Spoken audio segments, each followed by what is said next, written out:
Ladies and gentlemen, I want to welcome you to this afternoon's program.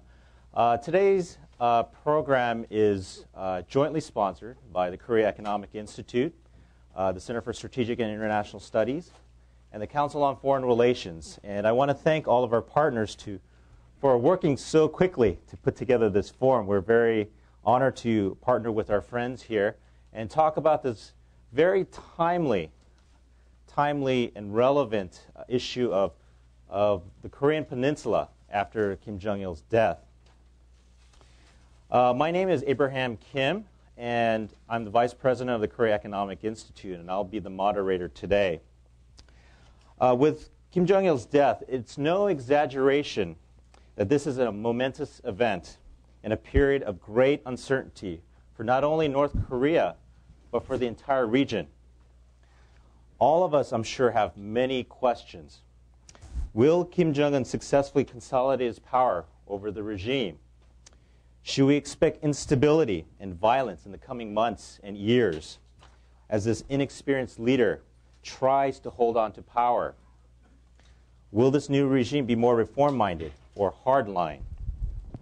What does this all mean for South Korea, China, Japan, and the United States? We have three leading Korea experts to help address some of these questions and more today.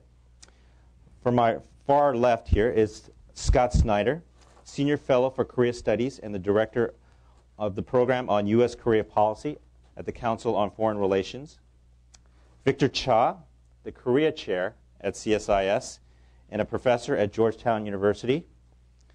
And of course, Jack Pritchard, the President of the Korea Economic Institute. Today's format is going to be a moderated interview, something we call here at KEI the Oprah style of interviewing. Unfortunately, I'm not as stylish as Oprah, and I hope to not make our guests cry during the interview. But I'm going to kick it off with a couple of questions for our panelists to address some of these important questions. And then we're going to open up the mics to all of you. We're going to have a couple of roaming mics in the audience. And get questions from you to ask our panelists today. So with that, I'm going to kick it off. So Scott, Victor, and Jack, one of the biggest concerns about the death of Kim Jong-il is, of course, the young age of his youngest son, Kim Jong-un, and the short period of transition. What is your sense for this transition process? Will we see a smooth transition? Or are you concerned that the next generation leadership will unravel? How about we start with you, Jack? Okay. Well, thanks very much. Well, let me first start off by saying some of the estimates that certainly I have been saying and others before the death was that if Kim Jong-il were able to survive some few more years, then the probability of a successful transition would go up. Not high, but it would go up. Well, that didn't occur. With the death of Kim Jong-il, I stick by my original estimate, and that is there's a low probability that Kim Jong-un will survive over time as the leader of North Korea.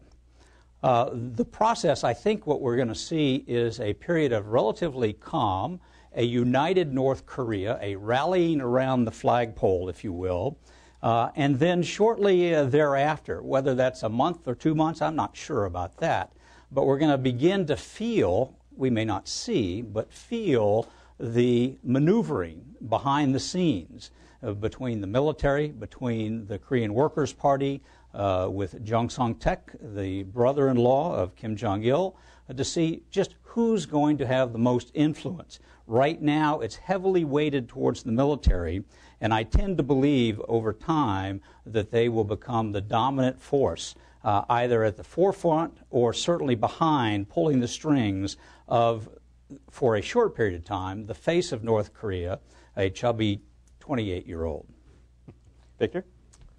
I don't disagree at all with Ambassador Pritchard. I think that, before this past weekend, if you had asked every person in this room, what would be the most likely scenario for this regime unraveling. I think, if there 99 out of 100 would have said unexpected and sudden death of Kim Jong-il. And that's what we have today. So so I think things don't look very good. It could take some time. Sure. And I think Jack's right. There will be a relative period of calm as the country unifies in preparation for the funeral and this mourning period. But then after that, we just don't know what's in store for us. I mean, we have to remember that they're clearly, we all inferred a plan for succession, which really started in haste after the stroke of Kim Jong-il in 2008. And the plan was essentially to promote this young fellow, surround him with regents, Chang Sung-taek, Kim Kyung-hee, Lee Young-ho, and others, and then effectively allow for at least a decade for this process to happen. I mean, Kim Jong-il, when he was being groomed for the party leadership and the leadership to succeed Kim Il-sung, was also groomed for a decade and a half at least. So that was the plan, and it's clearly all been thrown up in the air by the fact that the dear leader is now dead. So these sorts of regimes, I don't think are known to be very flexible. They're quite brittle, and when you have, if you have little curveballs thrown at a regime, they can adapt. But this is not a little curveball. This is a big one. This is about the biggest one there is. Mm-hmm. And for that reason, regimes of this nature, they're just not able to adjust. Mm-hmm. They crack before they can. They can't bend even. They just crack. Mm-hmm. And so, like Jack, I will also be watching very carefully for the signs that we'll see over the coming weeks and months about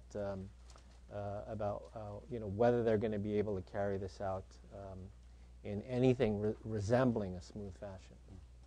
How about you, Scott? Are you as pessimistic as our two other panelists here? Well, I have also expressed the view that in the absence of Kim Jong-il, we don't know if this plan will stick, and that there may be a high probability that it might not. But I also am thinking that it's worth exploring the contrarian view a little bit. North Korea is a dynastic system, an anachronism in a modern political world, and so to our view, it does not make sense for it to be possible for this 28-year-old, to be successful as a leader. But, North Korea also is a collective system, and there's a collective leadership. And if Kim Jong-un does not succeed, it also may mean the failure of the Kim family. Mm-hmm. And I'm not saying that there shouldn't be challenge or that they won't be challenged. But I think that at this stage, because the plan at least was partially unfolded, the question is whether or not we can see, deviations in the implementation of that plan. And I think that there will be external factors that also, may influence this, including the question of whether or not the regime feels that it needs to reach out to gain the economic sustenance necessary to make it through this transition. Sure. Well, let's pull the string a little bit about, let's assume that Kim Jong-un does maintain some level of control. There's some question whether Kim Jong-un some say that he may be more reform-minded than his father, and he may be able to carry out some reforms that his father may have not done during his lifetime. And then there are others who think he's a sadistic and very unpredictable. What's your sense of Kim Jong-un as a leader? Well, since I don't know, and since I think we all really don't know, we know as much about Kim Jong-un as we did about Kim Jong-il when he took power. Mm-hmm. I'm going to fall back on this collective analysis again.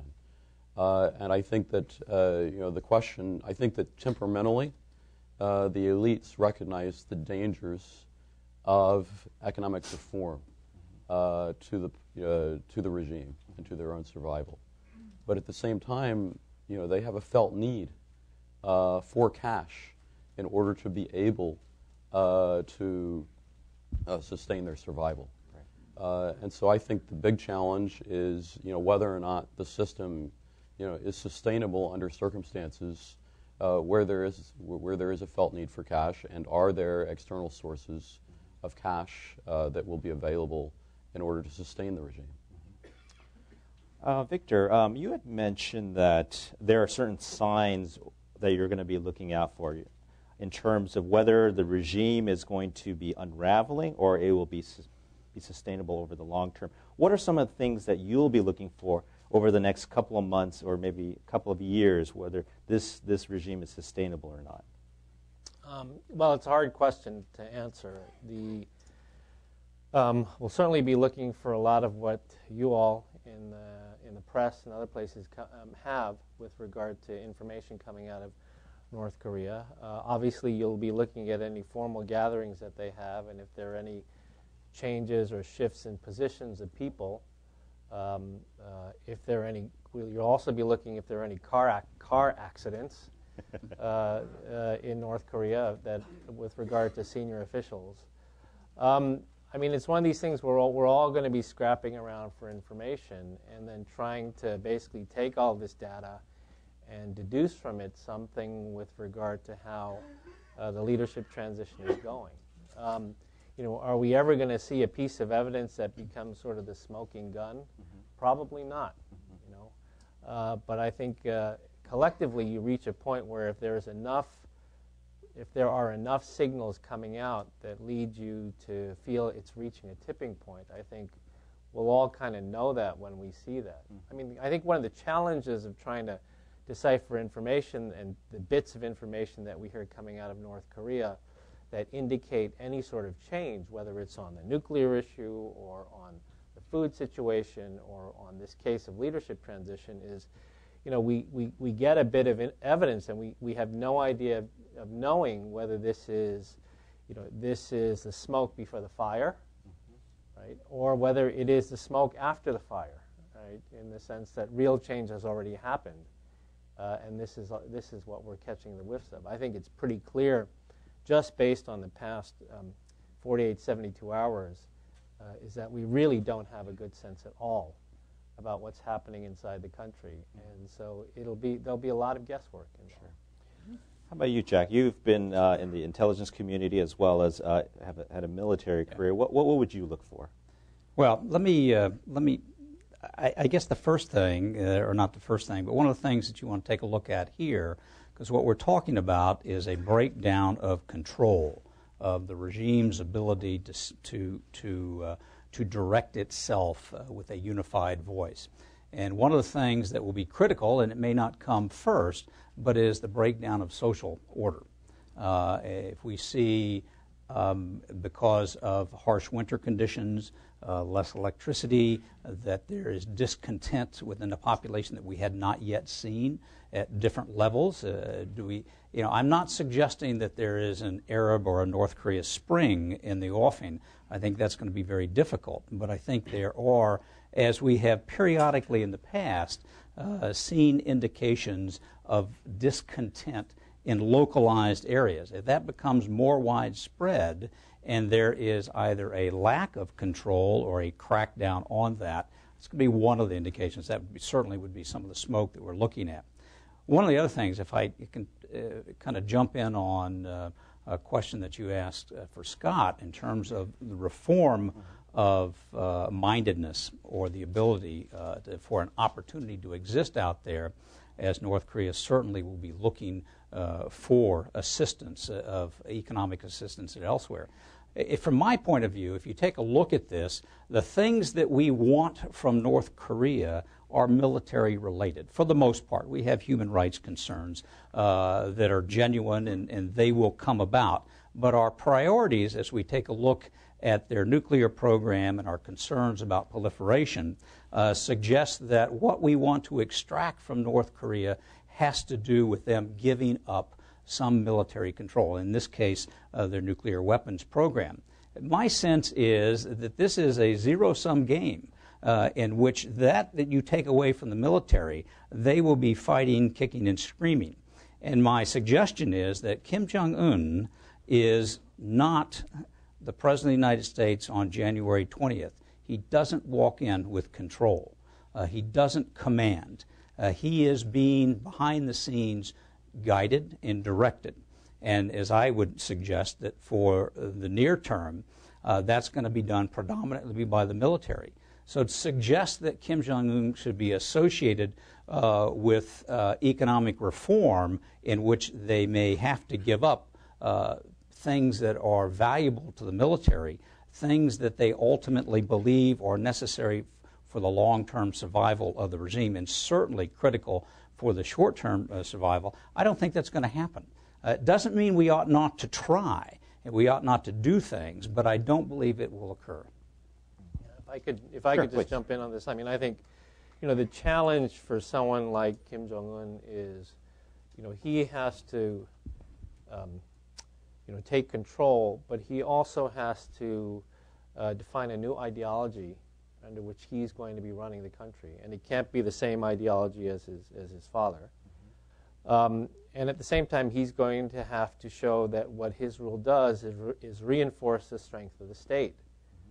And in that sense, he will pull from his father's legacy because the strength of the state, the backbone of the strength of the state, is defined by this new capability, this nuclear weapons capability, in addition to all of the ideology and everything else they talk about in terms of the military strength of the country.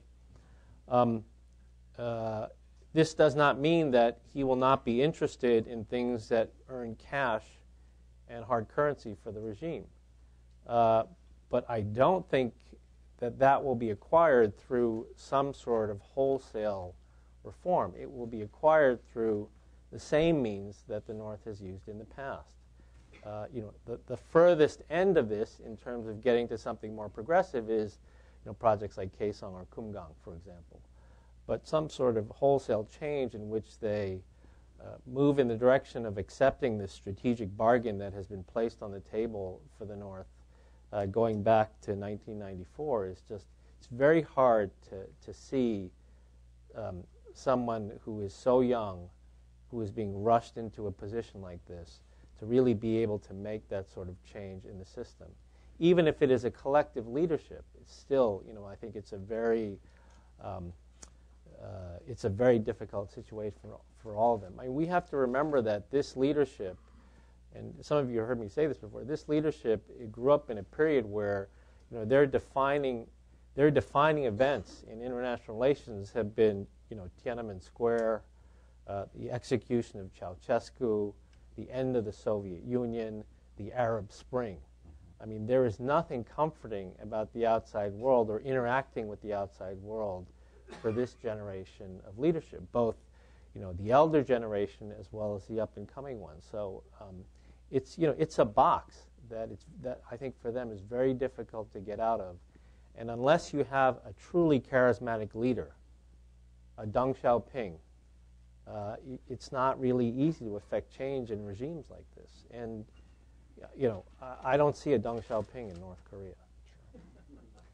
Yeah, let me say one more other thing about Kim Jong-un's relationship with the military, because I think this is a critical fault line that deserves more careful examination. And what we have seen so far in this admittedly incomplete transition is that all of Kim Jong-un's positions are really based in the party. He's not engaged with the Defense Commission, which was really at the core of Kim Jong-il's leadership base. And so it does raise some very interesting questions about the military's relationship, with Kim Jong-un and his key advisors, going forward. It raises the possibility of a kind of shift to a more party-oriented, base. Although, admittedly, the lines blur in institutional terms between party and military when you're trying to understand, how things work in North Korea. But in terms of, a potential cleavage that is clearly visible to the outside, I think that the relationship between Kim Jong-un and the Defense Commission is one that I would pay close attention to. Let me pick up there. Scott and I, 2 years ago, were in Pyongyang, and it was just as we were watching the aftermath of the Party Congress and things were going on. And I had an opportunity in our discussions with Ambassador Lee Gun, one of their six-party talks and negotiators, to ask him about what I observed as the revitalization of the Korean Workers' Party. And he just bristled and said, no, there's no revitalization. It's always been strong. Well, clearly that's not the case. And what it suggests to me that Kim Jong-il, shortly after his stroke, has figured out that his son, as a 28-year-old, is not going to don a 4-star uniform and command the respect of the military. That just doesn't happen. And he was looking for a way to rebalance power in North Korea. And he had begun by trying to reemphasize the role as his father had on the Korean Workers' Party. So the idea that, as Victor suggests, that Kim Jong-un is going to come in with a new slogan and say, military second, it's probably not going to go over well there. Well, before I open up the mics to our audience, I want to ask you a little bit about the regional perspective on the changes that are occurring in North Korea. Scott, let's start with you. What's your sense of how China is viewing the leadership change in North Korea? Do you see North Korea's relation with China changing in this new leadership? Well, I've already indicated that my main metric for looking at possible sustainability of the current system in North Korea is basically follow the money, and China is the obvious critical player as it relates to the possibility of kind of providing North Korea with the economic sustainability necessary, to get through any near-term difficulties. And so we've already seen, I think, a very strong show of support from China. We know that President Hu Jintao, paid his respects at the North Korean embassy in Beijing yesterday. Already. And one can imagine that China may be concerned enough to be reaching out in other ways to provide economic support. I'm very much struck by the openness of doubts in Chinese analyst commentary about the sustainability of North Korea. And so that tells me that the Chinese government must be very aware of and concerned about sustainability at this critical time.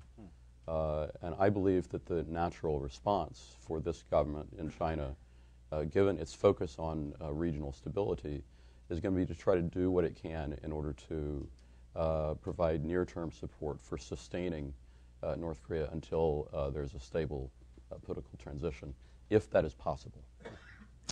Great. Victor, how about Japan?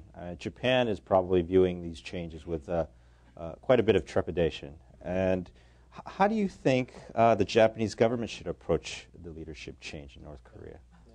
Well, I think first I would agree that they're viewing this with a great deal of trepidation. As we all know, for Japan, North Korea is an existential threat. It's the biggest threat, proximate threat to Japanese national security. So in that sense, I think they're following the situation very closely. I think the Noda government already has made a statement on this about the death of the North Korean leader. What they can do is it's kind of open to question as to what they can do beyond that. I think the visit by the Japanese foreign minister here this week really provided a good opportunity for the U.S. administration and for the Japanese to make a strong sign of alliance solidarity in the event of any sort of change that happens in the region, which is always the first thing that you want to do. So in that sense, I think that was a good opportunity. In terms of the future for Japan, their issues are very clear when it comes to North Korea. They're very concerned about the missile threat from North Korea, particularly the Nodong missile threat. They're very concerned about the abductions issue. And at the same time, they potentially have a great deal of things to offer in return in terms of coordinated packages of economic or development assistance through a larger six-party framework agreement. But I think all of that is on hold right now. The government of Japan, I think, will again monitor the situation closely. They will look for openings, if any exists, for making inroads on diplomacy on some of these outstanding issues. But I doubt that they're going to be able to find any of these The primary road back to diplomacy, as we saw, as was really supposed to happen this week, was through the United States, and that's probably going to be put on hold for at least the foreseeable future. So, for Japan, I think it's really wait and see. Stay closely tied with the United States and with the ROK, and then for all these countries, also to try to maintain channels with China, since China is really the only country that has eyes on the ground in North Korea. And even though they don't know very much about what is going on, they still know more than we know. Great. Jack, how about the United States? How do you think the U.S. government should approach the North Koreans during this period? Yeah. I think there's a two-prong approach that the U.S. ought to be thinking about. If we believe that there's a high probability that Kim Jong-un will not succeed, that there is some beginning of collapse, and in the way I would put this is the death of Kim Jong-il is the beginning of the end of North Korea. And if we believe that, or we think it's a high probability, then I think one of our first priorities is to think through the consequences. What should we be preparing for in the eventuality, whether it comes quickly or it's dragged out over several months, a couple of years, whatever that time period may be. And one of the things that we are not yet up to speed on is our contingency planning, particularly with regard to China. China is going to play a significant role in the survival or the demise of North Korea. And we want to ensure that we are on a relatively same page of music, if you will, when that occurs, that we're not at cross purposes. That's going to be very difficult to do. The Chinese are going to be very reluctant to engage in that. What we do behind the scenes will be critical in that regard. Now, the second part of that is you still have to live with what you're dealt with, and that is this regime that may or may not be stable, that probably is not going to move towards reform, but we have an obligation to try to find those opportunities, those fissures that we can exploit. And that may be done on a relatively modest basis, whether we attempt directly or indirectly to engage in human rights. Now, it's interesting that on Monday, the day of the announcement of Kim Jong-il's death, the United Nations passed this condemnation of North Korean human rights. Already scheduled for a vote. They took it. But there's an area here where the new image of North Korea, if there's going to be a new image, may be open to a dialogue or discussion. I don't pin a lot of hopes on that, but it's an area in which I think we ought to explore.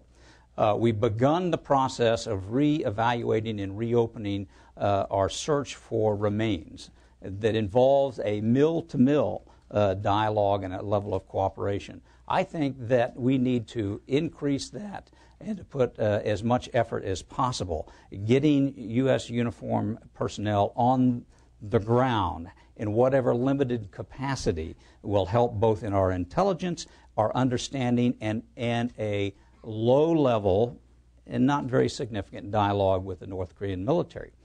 We also have, as Victor was alluding to, the potential of the new term, nutritional assistance. It used to be food aid, but now it's going to come in the form of baby bottles, for which no military officer will be seen drinking from. But nonetheless, it's an area in which it's going to be difficult because, quite frankly, I believe there has been a linkage of the potential opening of bringing back the IAEA inspectors and the delivery of food assistance. However much we would deny it, I think there is some linkage there. So it's going to be difficult to get back into that area. There's a couple other areas that we could try to pursue to see if we pull that string and how far it goes. I'm not optimistic that we'll get very far, but we certainly have an obligation to explore all of those options and any more that we can think of. Scott. I agree with everything that Jack said, but I would just add that this transitional period could be an opportunity to try to create new decision points for North Korea as it grapples with its survivability. Precisely because North Korea is going to feel vulnerable at this point, it may be a point where they are more willing to make some kinds of trade-offs. The hard part is getting them to keep them, as we saw from, for instance, the basic agreement in 1991, which was also a critical point where North Korea was worried about its survival in the context of the fall of the Soviet Union. I partially agree with that. I think certainly when you have the sort of, when you deal with a system as rigid and as opaque as North Korea, you should welcome an opportunity for change, and there clearly is one here. On the other hand, I think it's a dilemma for the United States or for any power outside of North Korea, because if we take the example of creating decision points, you can create or mold new decision points. But in order for the North to take them, you must have some sort of contact with them. And I just don't know, and I believe this is the U.S. government position right now. I just don't know if it's an opportune time to try to make any sort of contact with anyone inside of North Korea. You can contact the new leader, but then you may actually undermine him by doing that if you're the United States. Or you could contact other people outside of the new leader, in which case you would definitely be undermining the great successor. So, I think it's I've described it's like a fishbowl. We're all kind of looking in, and we're trying to figure out how things are happening, but no one dare stick their finger in there, because you have no idea what it's going to create and what sort of counter-reactions it's going to create by the Chinese or by the South Koreans or others. Now, the ideal thing to say, well, we should just all coordinate, right? U.S., China, ROK, we should all coordinate in terms of creating these new decision points. And as an academic, I agree. That's what we should do. But in the real world of policy, that's virtually impossible in the current environment. So. I'm pleased to speak from inexperience. Yeah. Well, let me pick up a little bit on that, and that is whatever we do that is overt and open, and whatever way we try to take advantage of, exploit, create new decision points, for me, it's very clear that the underlying message, and it may be relatively private to the North Koreans, is there is only one path. We're going to make it as easy for you to choose, but there are no other long-term options that lead to you keeping your nuclear weapons, to you having the type of regime that is so despicable to us. Now, that's a message that's going to be very difficult to be reinforced, as Victor's indicated, in a consistent way among all the parties that are involved, but we've got to do our best. Great, thank you. Now we're going to open up the mics to the audience for questions. Just some house rules. Basically, please raise your hand and I will recognize you. We have 2 roaming mics. We have Paul over there, if you can raise your hand, Paul, who has 1 mic, and we have Marie, who has the other mic on the other side of the room. Please keep your questions brief. Identify yourself, and please ask a question. So with that, we'll go with Rob Warren here, who started. Paul, right here. Up here, Paul.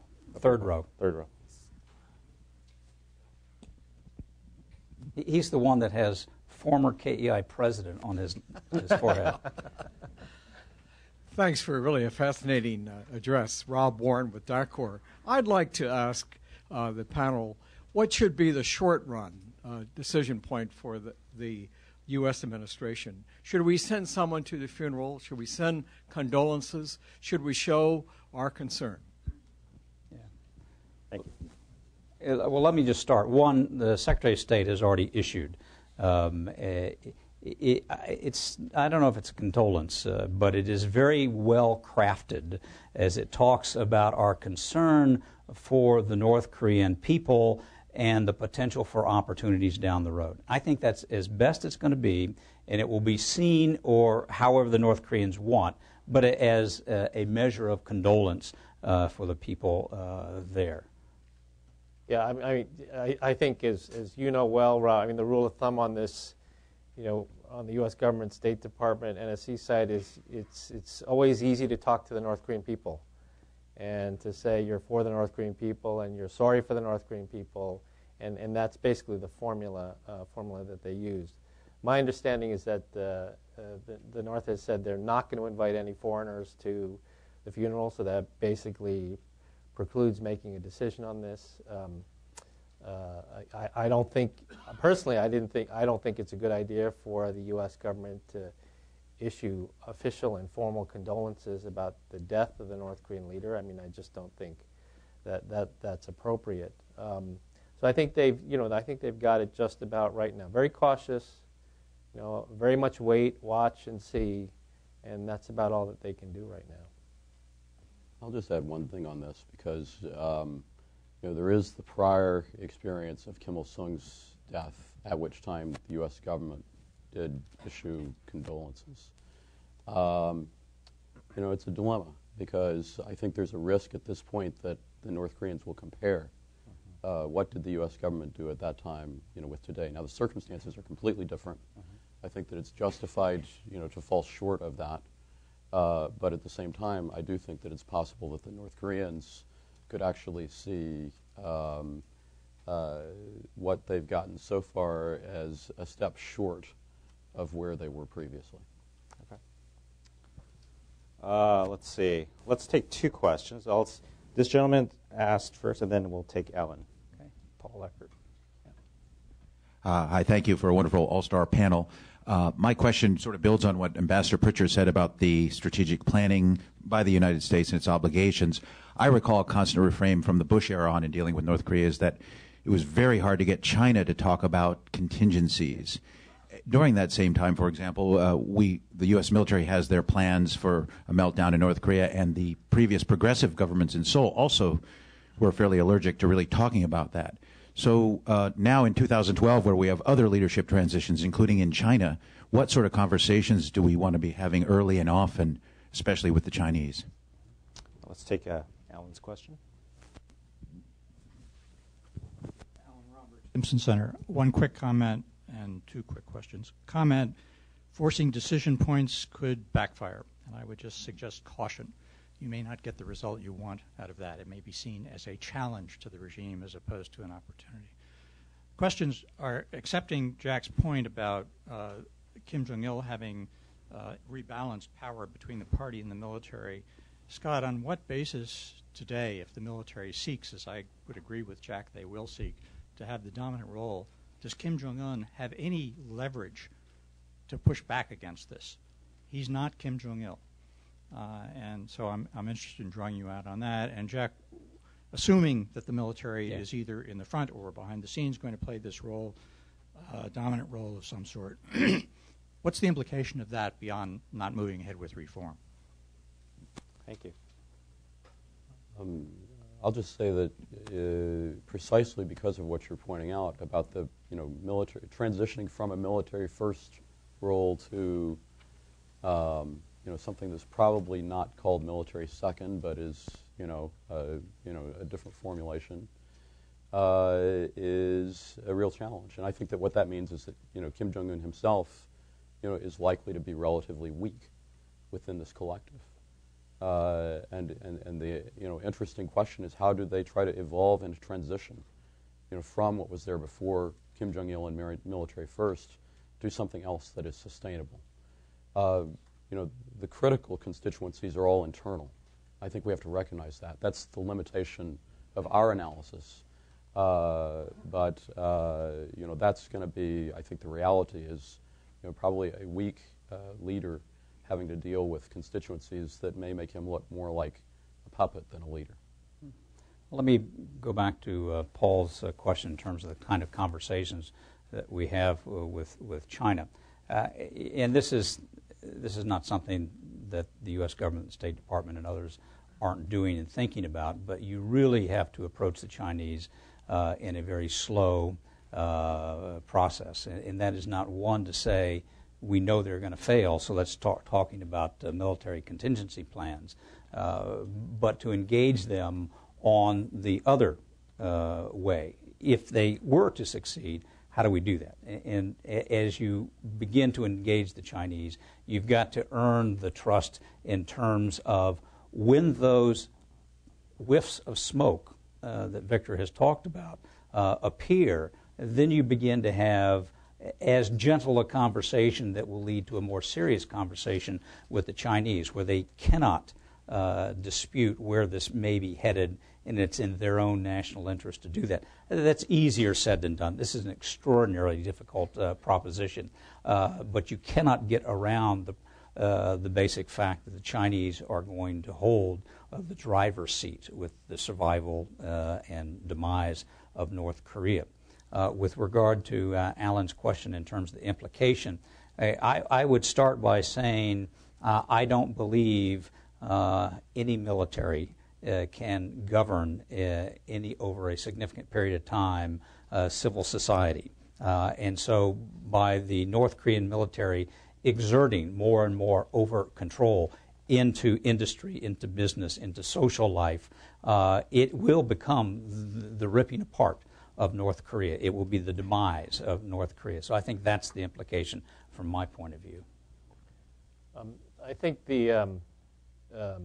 as Paul mentioned, the Bush administration did try to engage the South Korean government on planning for some sort of internal contingency in North Korea, and at that point, the progressive government of South Korea was totally against it. Just didn't want to do it.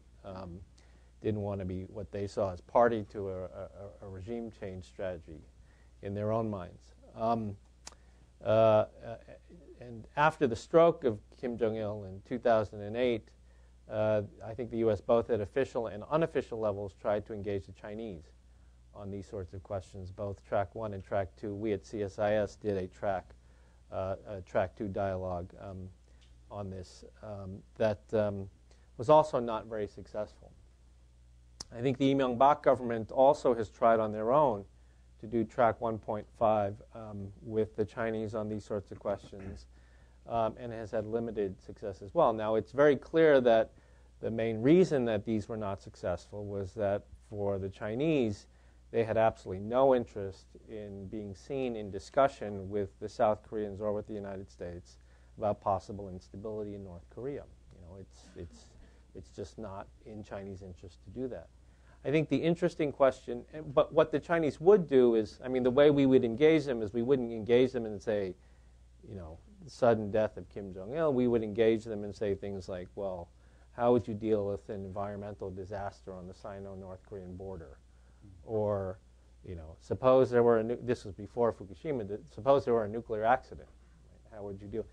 And that would be the avenues that one would try to pursue with them. I think the interesting question now is, given what has happened, would the Chinese be more open to these sorts of conversations? Maybe not at the official level, but maybe at an unofficial level. Mm-hmm. And here, I think I would agree. I think one way to approach this is to talk about how people would react to a successful transition, do things that the Chinese are comfortable with. But I think the other way to do it is also to basically go in and have all the parties, U.S., ROK, and China, because I think those would be the key parties, to really go in and try to have, and I know it's difficult, but try to have a conversation about what we all fear with a collapsing North Korea. Because our biggest enemy among the three countries, if something like this were to happen, our biggest enemy is not what's happening in North Korea. Our biggest enemy is miscalculation among the parties in response to smoke they're seeing in North Korea. And that's how things happen, right, through miscalculation. And so trying to get a degree of transparency into what might motivate each country as they respond or try to address perceived vulnerabilities when the smoke starts rising from North Korea. I think that's a really important first step. Now, again, I say this something it's very difficult to do, but maybe that's easier to do it at an unofficial level initially than it is to do it at an official level. Well, and there are areas, I think, dimensions of this problem that involve possibilities for limited cooperation, especially the humanitarian aspects. So it may be possible to start with those kinds of discussions. My experience of listening to Chinese on this issue is that they are a little bit more forthcoming in that area. It's interesting. I tried to write a scenario for this type of discussion with the Chinese at one time, And it began with the sentence, Kim Jong-il is dead. And at that time, it was, I think, too shocking. But now it's reality. And so it's definitely worth, I think, having an effort to try to get Chinese interlocutors to respond to reality rather than a hypothetical. Great. Larry Nish and the gentleman in the right there. Larry Nish from CSIS. A question about the older son of Kim Jong-il, Kim Jong-nam, who I think most of you know has been in exile in China, specifically Macau, for a number of years. Now, in the last couple of years, he has given a couple of interviews to, I believe, the Japanese press and a couple of other publications in which he has said, within the North Korean context, some very politically incorrect things about the North Korean system and even about his father's policies. What reading might there be on the question of whether he will be allowed into the country for the funeral on December the 29th, or whether he will be kept out? And if he's allowed back in the country, what happens to him then, afterwards? Can we read anything into whatever decisions are made about his relationship to the funeral? Also, in examining Chinese policies toward North Korea, did we or do we have a pretty good reading about the Chinese government's relationship with Kim Jong-nam?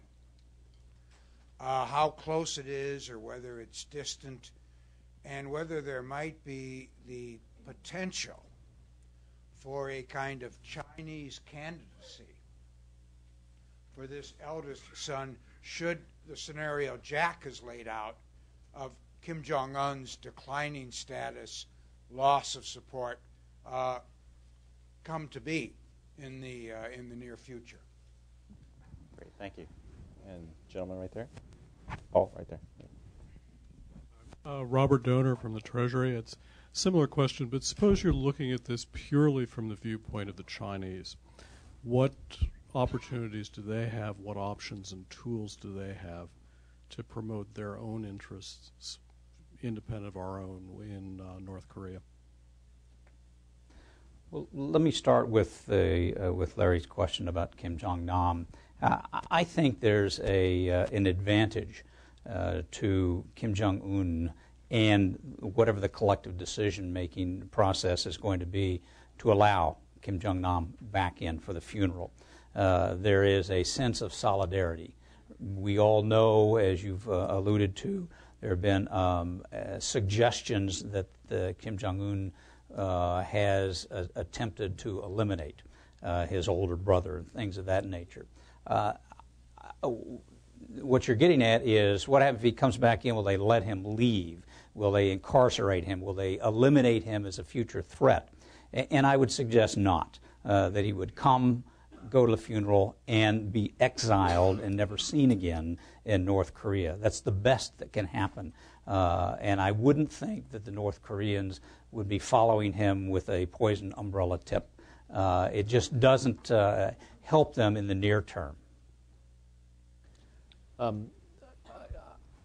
I think it's going to be, I don't know what's going to happen, but it's going to be a great opportunity to observe. Because, who will be at the funeral? Will all three sons be at the funeral? What about the daughters? What about Kim Jong-il? There are rumors that she's sick also. It'll be very interesting to watch and to see what happens because, again, we've had so little opportunity to view this. I would imagine while they're not going to let the press in, they are going to probably release some pictures of this. So it'll be a very interesting opportunity to see, and we will all make our own theories about palace politics as a result of this. But a scholar and analyst following this, is going to be a great opportunity to try to understand how things are operating within the North. And it takes an extraordinary event like this in order for us to get those glimpses, but I think we'll have a good glimpse of what is happening. On China's interest in North Korea, Robert's question, I think the Chinese, as we all do, face a core dilemma here, because on the one hand, it's the Chinese, I think, are just naturally ingrained to try to want to support the status quo rather than to try to address fundamental change, and they could sort of put off any question of fundamental change as long as Kim Jong-il looked like he was sort of stably and securely in power. I mean, that just naturally inclined the decision-making process, even in the face of nuclear tests and other things, to sort of support the status quo. This is a completely different situation now. And Chinese support of a secure, sick but secure Kim Jong-il regime is very different from China essentially having to underwrite a system that is in transition with an untested leader. Presumably would require a much bigger commitment from China. And I think we've already seen the lead of this in their being the first to sort of make statements, and even in those statements to offer to be open to an early visit by the new leader of North Korea. So they are, at least they look right now like they're fully going to underwrite this thing. And then the question becomes, well, one, will there still be a debate inside of China about whether this is the right thing for China to do? Strategic liability versus trying to hold on to this declining strategic asset. But the other will be, if they decide to hold on to this declining strategic asset, for how long? Right? Because there are clearly going to be much higher costs involved with their relationship with North Korea under Kim Jong-un than there was under Kim Jong-il. And then the third piece of this is this, as I wrote in the New York Times this morning, this is going to be, in many ways, the first major foreign policy decision of a new Chinese leadership. And so from the perspective of the new Chinese leadership, do they want this to be their first major policy decision? To basically say, remember that albatross around our neck that the previous Chinese leadership had? Well, we've turned that into a much bigger albatross, and we're going to wear it around our neck. So take that, right? It's going to be interesting to see how they respond to that. Let me say that it's, I think, very hard to get traction on the Chinese government's relationship with Kim Jong-un. In many respects, it sometimes seems that he has greater freedom of speech than many well-known Chinese dissidents. And so that's a very interesting and perplexing, I think, circumstance. The real question is, does China have the means or desire to be the kingmaker in North Korea? And if so, how would they go about doing it?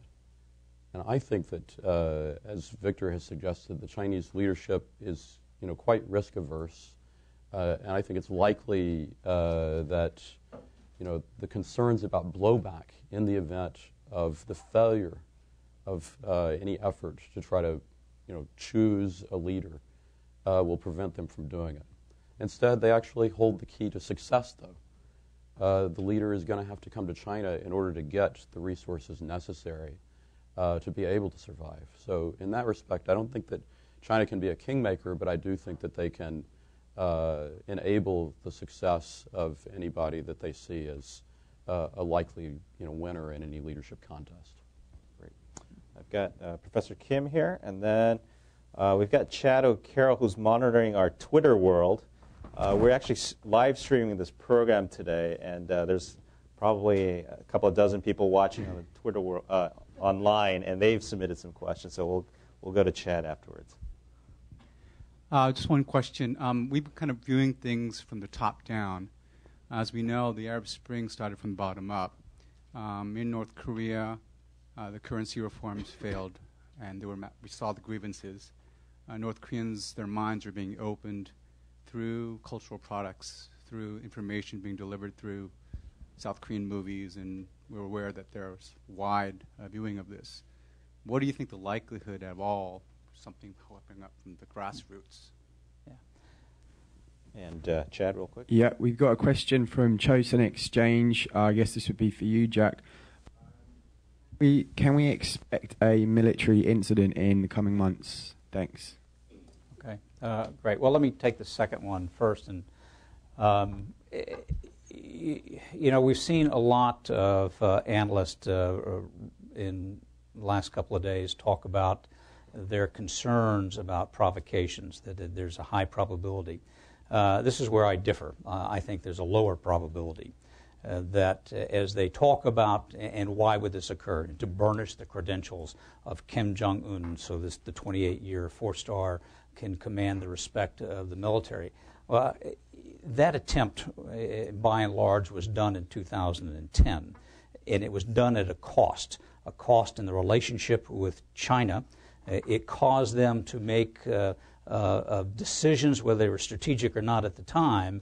Their Chinese concern about the fragility of the regime caused them to publicly back the North Koreans. There was a cost involved, a cost in their own relationship with South Korea. To the contrary, I think that a provocation at this point would damage the potential for China to be a larger scale backer at a critical point in time. It would undermine what would be seen as overall control. So from my point of view, I think there's a much lower probability. It's probably not zero, but it's extraordinarily low, certainly in the next several months, if not a year. So I'm not concerned about that. And let me just throw in one thing on the Arab Spring thing. I think one of the things for me in looking at other bottom-up revolutions as they've occurred is the speed of the transfer of information, the ability to go from Facebook to Twitter, cell phone. That doesn't exist in North Korea. So however scenario or model you want to create, I don't think there's the wherewithal for that kind of movement to happen in the speed that's required. On the Arab Spring question, all revolutions never look the same, right? They all look different. And while it's difficult to imagine, the North Korean people suddenly rising up and marching on the gates of the Kim Il-sung Mausoleum, we just don't imagine that happening. But having said that, one of the things that we have to remember that Kim Jong-il left in terms of his legacy in North Korea, in addition to nuclear weapons, was ironically he left markets in North Korea. Because if he had not failed so miserably economically, such that the government had to close the ration system, the North Koreans never would have discovered markets like they've discovered them today. And that's been a process that's been in place now for, nearly 20 years. And so, we know from defector accounts and everything that there is a market mentality in North Korea. There is an independence of mind in North Korean society that arguably did not exist when Kim Il-sung died in 1994. So we know that that's there, right? We don't know how it's going to manifest itself in terms of independence of mind, but that's there. At the same time, you have this leadership problem, right, in the North. So how this will all play out, we don't know. Just like before the Arab Spring, we had no idea how these things would have played out. But I would just point out that after the Arab Spring, right, every analyst you could find said, oh yeah, we knew this was going to happen, right? Indicators were there for years, youth bulge, Twitter, high unemployment, but at the same time, rapid economic growth, all telltale signs of revolution. So if and when something happens in North Korea, we all look back at that and say, oh yeah, we knew this was going to happen, right? Broken economy, starving country, untested leader, sudden death of Kim Jong-il, right? So, I don't think you can say the Arab Spring will replicate itself in North Korea. But every revolution looks different, and I think you have variables here on both the elite side and at the mass level that we've never had before in confluence, and so I would say never say never.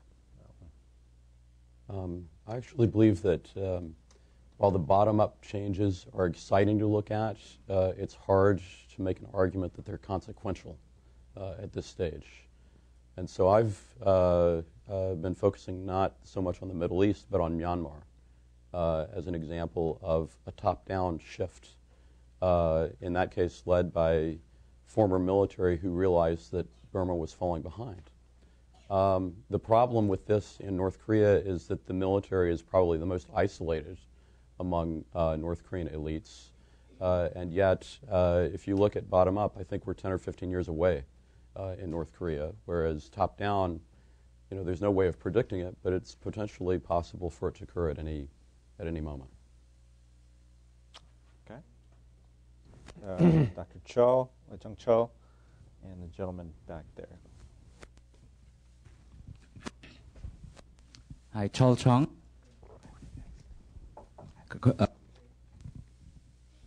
Chol Chong, Korea International Trade Association. Victor said that what the United States and Korea or other countries can do is basically wait and see. But whether it's the bottom-up revolution or some kind of collapse of the current North Korean regime, what is China going to do? And will there be any reunification? And what kind of the things the Korean government can prepare in the United States? And second question, right there. Bernard Gordon, University of New Hampshire. I want to follow up where Scott was just beginning to go in terms of Burma. There's speculation and there's some evidence that... Could you hold the mic closer to your mouth, please? I'm sorry. Is that okay? Yeah, it's better. Okay. In connection with Burma, it seems to me that this is from the Pyongyang's viewpoint, the changes in Burma are not a good development.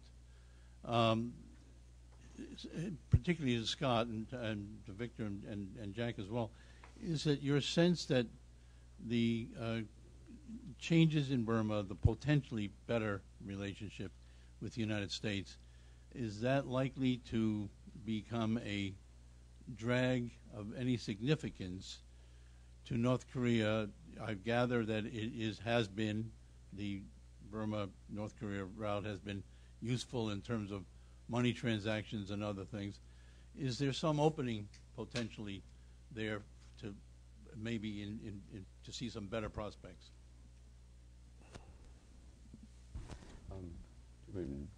I'll just try to answer that really quickly.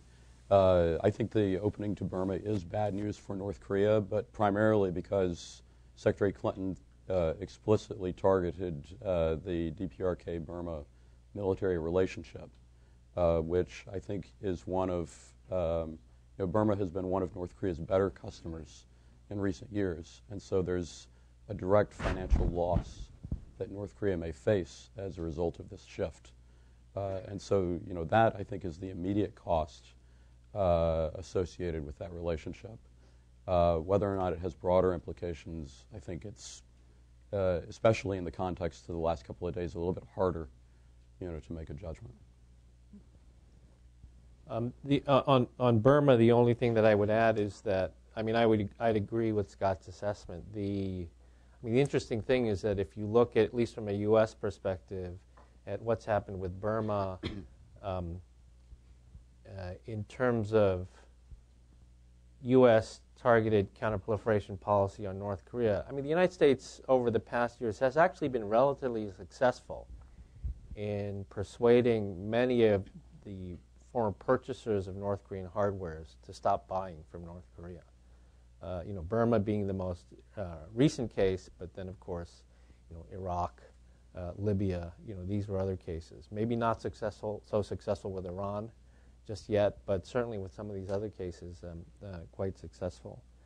On the question on unification in South Korea, I think it's interesting that in all of the swirl of discussion that has happened today and over the past 24 hours, there's a lot of talk about DPRK, a lot of talk about the United States, a lot of talk about China, and not so much about South Korea.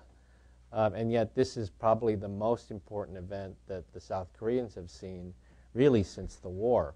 And here I think it's very challenging because on the one hand, many South Koreans probably see tremendous opportunity at this moment. Yet at the same time, there is this realization that this is part of a larger international picture. Right? It is difficult and it's not advisable for South Korea to act on its own, even though it is their peninsula. And it is important to coordinate, particularly with the United States and China, in terms of moving forward. I think I think that requires a great deal of discipline on the part of the current South Korean government.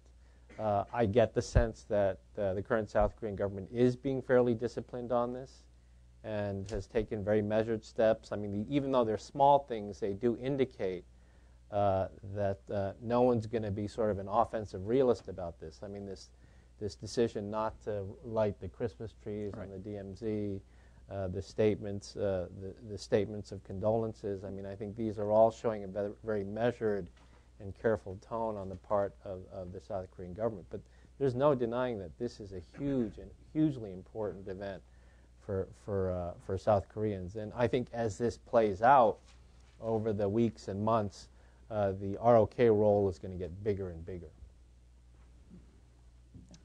Let's take a question here and one more. And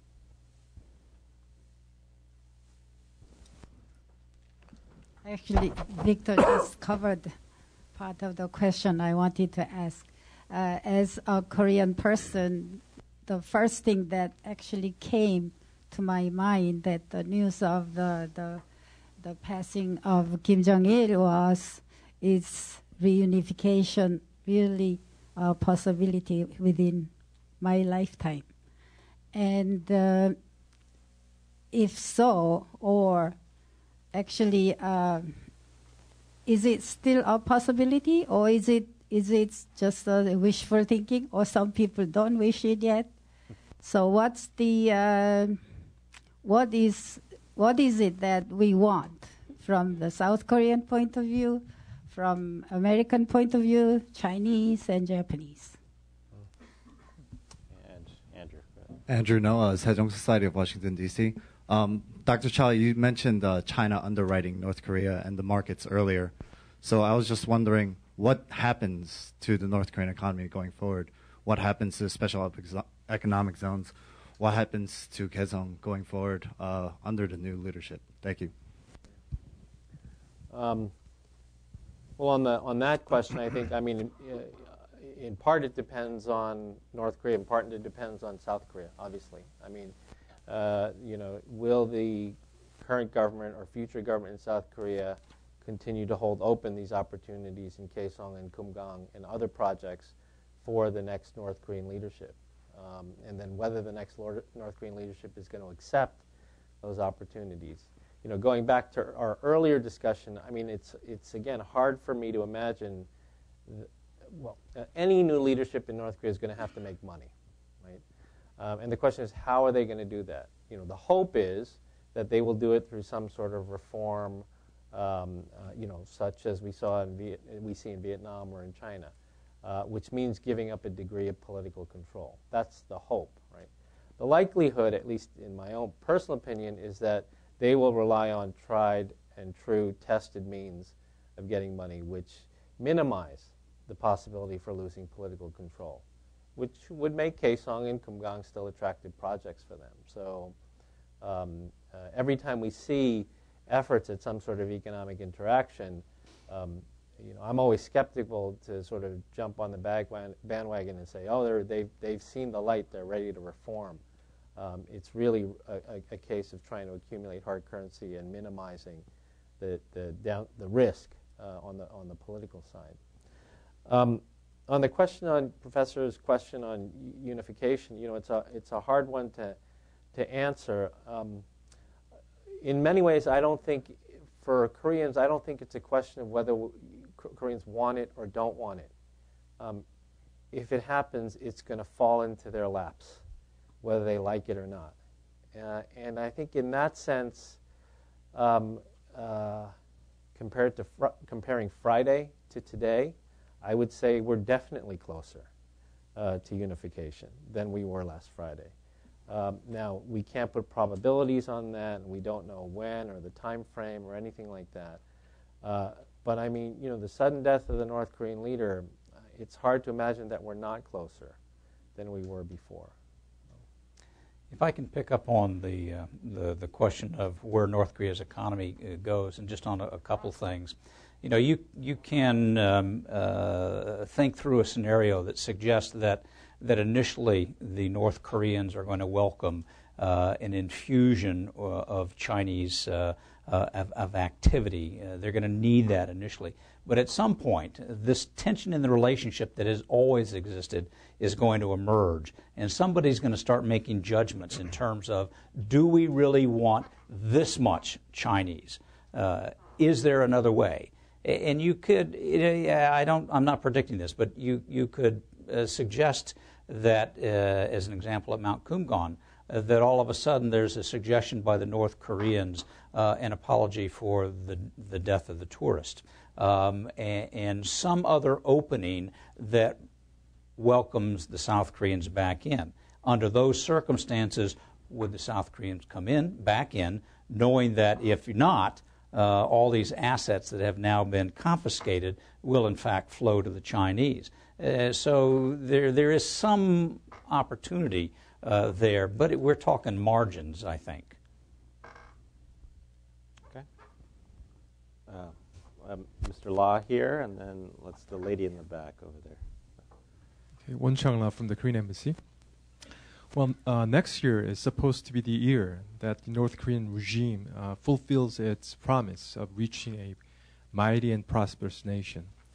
As a young leader, but nevertheless a great grandson of the great leader, how would you manage such an expectations on that promise?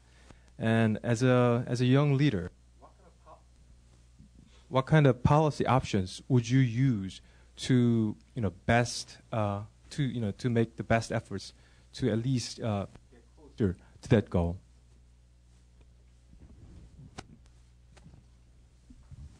Thank you for the opportunity. My name is Sadako Shimbori from TV Asahi.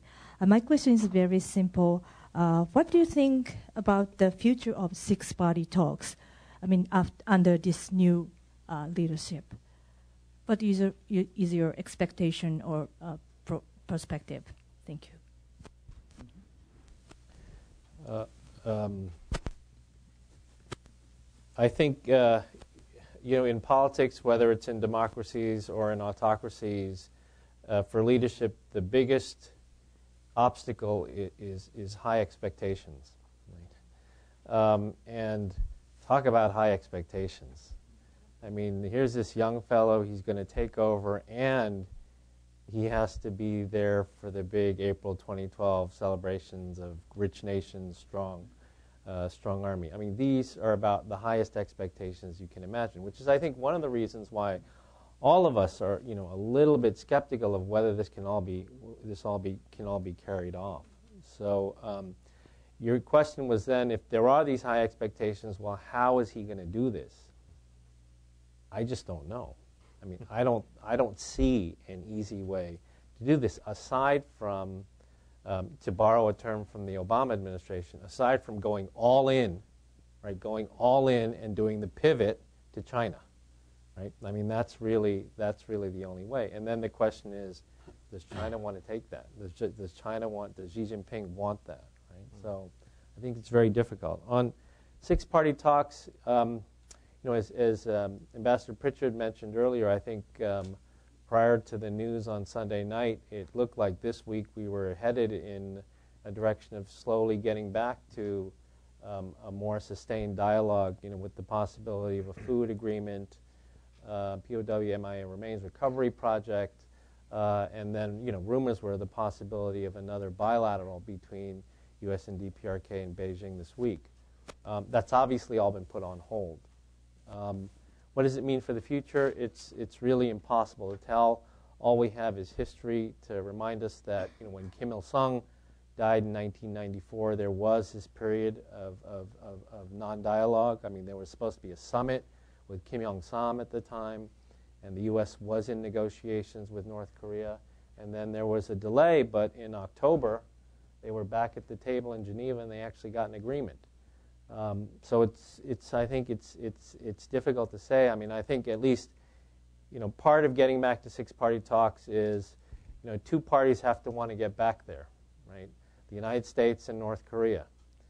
China always wants to go back there, but you got to have these two parties to want to go back. And at least the initial signals from the U.S. administration was that we were headed back in that direction. So it really depends on what North Korea wants to do.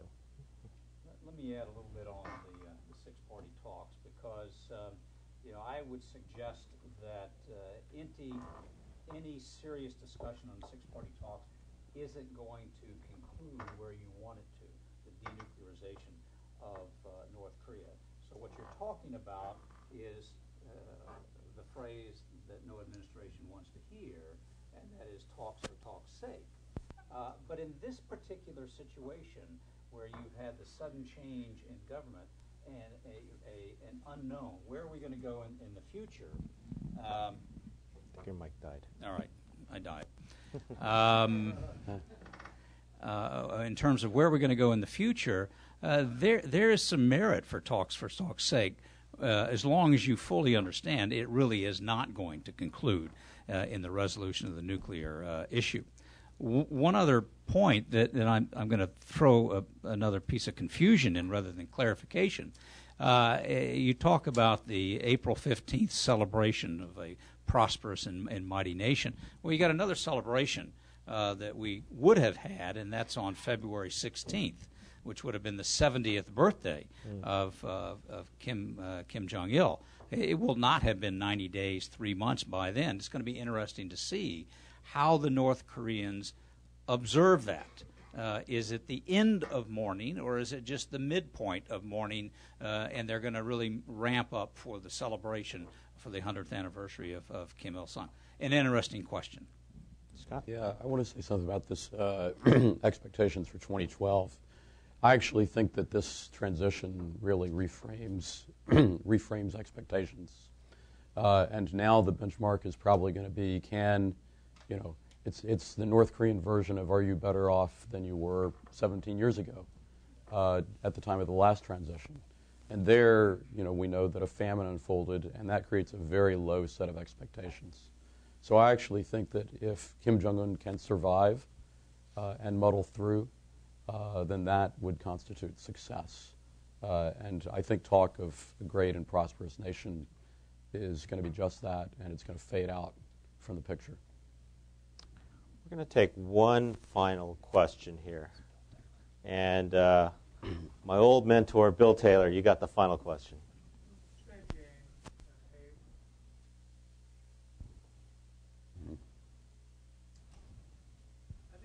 The conclusion that the probabilities that Kim Jong-un will survive what's going on right now are fairly low. But then I'm flashing back to 16, 17 years ago and Kim Jong-il. And how would that ever survive, his regime?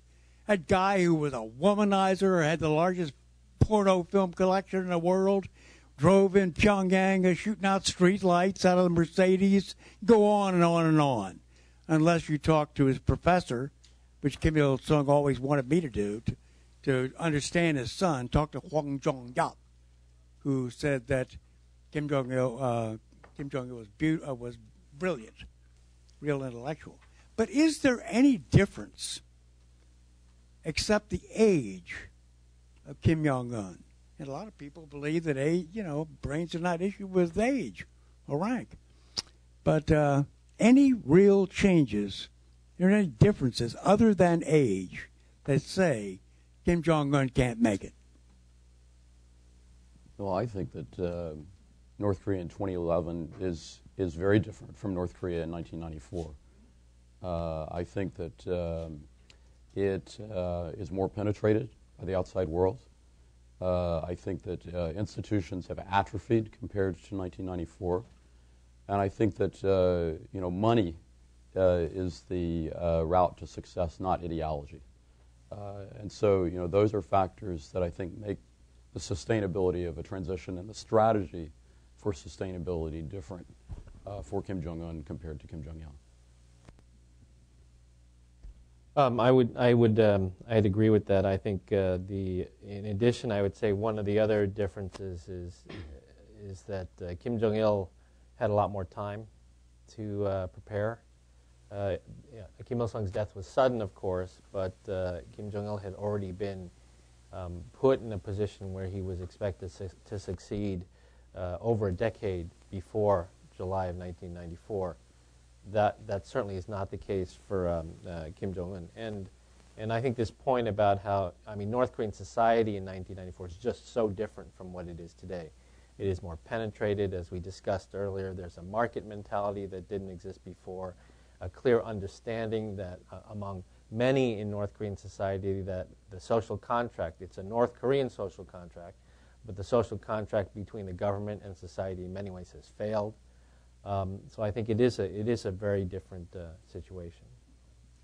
I would only just reiterate in terms of the preparedness. When you think back to 1994 and the immediate aftermath, people were saying, can he survive? But yet, he had been in the preparatory phase for 20 years, but more importantly, he had been actually in control on a day-to-day basis. That's not the case here. And there's a significant difference between a 52-year-old who can draw back to his experiences and having witnessed the interplay of watching his father develop the country and control the levers of power. What is this guy going to turn back to? The last basketball game that he watched? I'm not quite sure. So I do think there is, Bill, a significant difference, and it is far more fraught with danger than it was then. I'm sure we'll be continuing to watch these developments with great interest as we move forward. And please help me thank our panelists today. Thank you very much. Thanks. Fine. Well, I still got a little bit of a ways. Thank you. Of course, the only problem is I've got a couple more presentations. Okay, thank you.